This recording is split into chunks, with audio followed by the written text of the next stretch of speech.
All right, so we're recording this interview on June 8th of 2020 with Emily Jaenson, the general manager of the Reno Aces, a AAA minor league baseball team here in Reno, Nevada. Emily, thank you for being here with us. For those who are not familiar with baseball terminology, can you describe to us your role as a general manager of a baseball team? Yeah, of course. My pleasure. Being the general manager of a AAA team in minor league baseball is different than our major league general managers, where I am not making all the decisions about the roster. So, minor league has affiliation with a major league club, and we provide a phenomenal playing space and energy and crowd for those players that are on the precipice of making their debut in the show. So my role as GM is to run the business of baseball here in Reno, Nevada. And so that includes a lot of things, from the marketing of the ballpark to the fan experience, to coordination with the major league club, with our minor league affiliates. It is quite a robust position, but it's one that I'm proud to have. So the question on everyone's mind, what's the future of baseball? So baseball is a historic game. I believe it's woven through the threads of our country, and it's not going away. However, I do believe baseball needs to change. Today, I think there's two classifications of fans. One is the traditional, typically 55 plus. It compromises about 50% of baseball's fan base, and that fan would not change a thing. They love it just the way it is. And the second type of fan is the new age fan.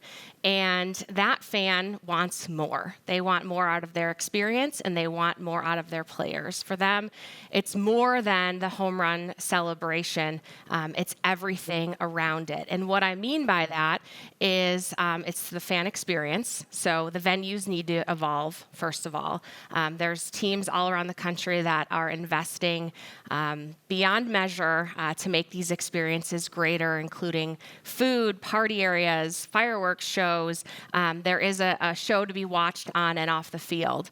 The second area for change is in the players themselves. Baseball players need to do a better job of connecting with their audience, and I believe that they can do that through social media.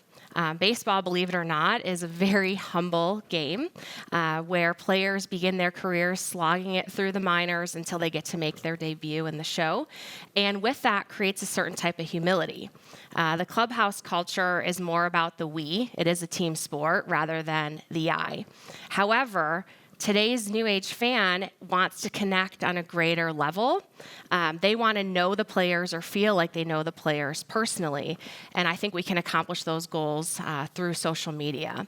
So yes, baseball will stick around forever. However, there needs to be an evolution taking place. For Reno, we will be back. We certainly will be back. But I think things are going to look a little bit different when we do get a chance to play again. In Reno, we play what we like to call ace ball, and it's more than just a catchy line. It's really a rally cry for our community. It is the product on the field that is the baseball star of tomorrow, but it's much more than that. It's gathering with your friends. It's the fireworks show. It's the theme night. It's our beautiful facility in downtown Reno where you can witness some of the best sunsets in the country. So we will be back, but that time is still to be determined. So you're coming back. That's great news. How will the Reno Aces reopen? So we are filming this talk in the middle of a pandemic in 2020.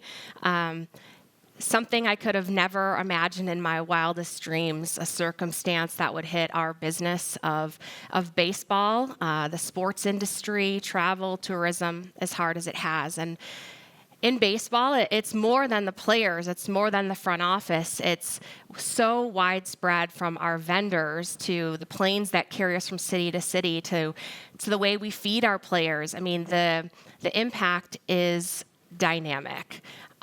However, we will find the other side of this and we will reopen. And when we reopen, things will look a little bit different. And it's too early to tell if these changes are applicable short-term or long-term. However, in the near term, what you will see is greater cleaning practices. So we've prided ourselves on having one of the cleanest facilities in baseball.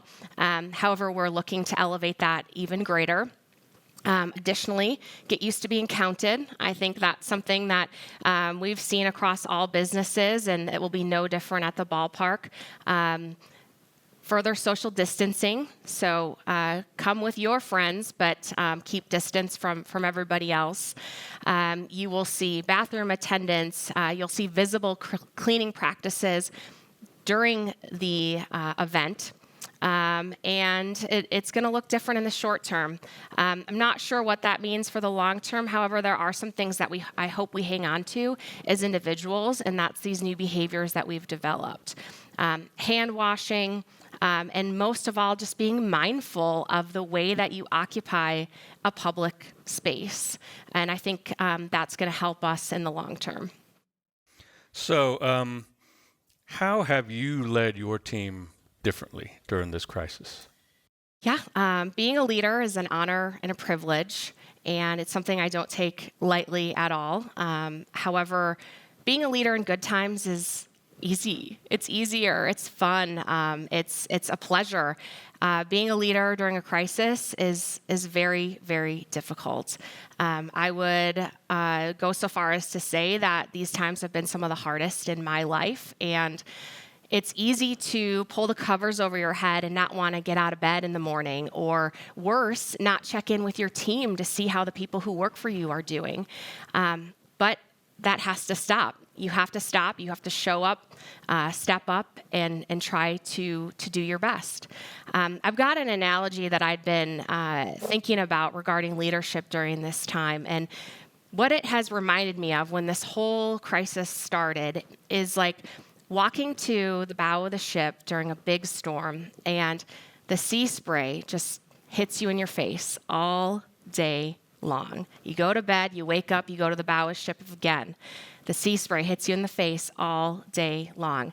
And there comes a point in time where you have to say this is enough, and you have to take your place behind the wheel, at the helm, and choose to lead your team. And that's when things start to shift from reactive to proactive, and you can lead your team with greater intention. So the way that we've done this with my team, our rally cry was, "We are the place to be." And right now, we are not the place to be. We're in the middle of a pandemic. So how does that rally cry shift? And what we've decided to do is to leave one foot firmly planted in today, so we can deal with, the day-to-day items that are truly necessary. But the other foot is planted in tomorrow. What are the projects that we can knock the dust off? What are the things that we can work on intentionally to make our business better in the long term? Making that shift for my team has really helped us to live our day with intention and to not wake up anxious, but to wake up with purpose. I'm really lucky that I have a bunch of all-stars that work for me that are super ambitious and chasing their dreams. And this has been a disruption in their life, in their plan, in their career trajectory. And the best thing that I could do for them as a leader was to give them purpose every day. And so now their story is one of intention, of these projects that they've completed, of work that they've done for the long-term sustainability of the business. And I believe that those stories will give them the key to their future. Being a leader is not easy, but it's definitely worth it. That was great. Emily Jaenson, thank you very much for being here. My pleasure. Thank you.